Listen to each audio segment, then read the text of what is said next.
जान ले बका मरद हई हम रंगदार रे कली है पता तू हमर बेहवार रे रोजी गोली से मर्डर लगातार हो जाला।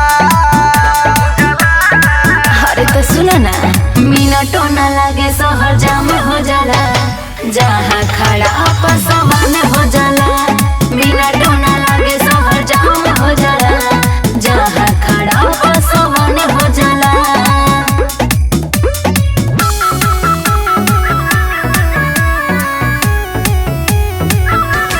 Music by Ravi Raj.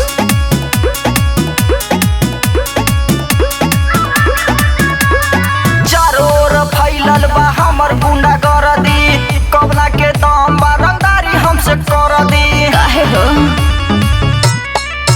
एही बतिया प तोहरा गुमाने रहेला हम हई तोहरे इहे सने रहेला। मर्डर करीला त सगरो ऐलान हो जाला।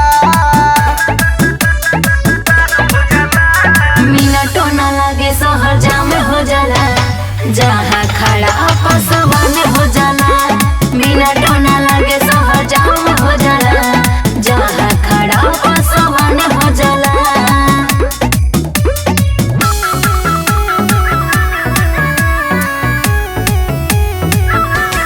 Music by Ravi Raj.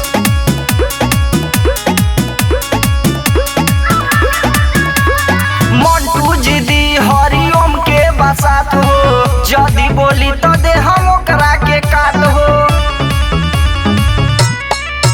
रवि हटे नो हमर दीवाना नो हो ऐसे करीला तोहरा के माना नो हो।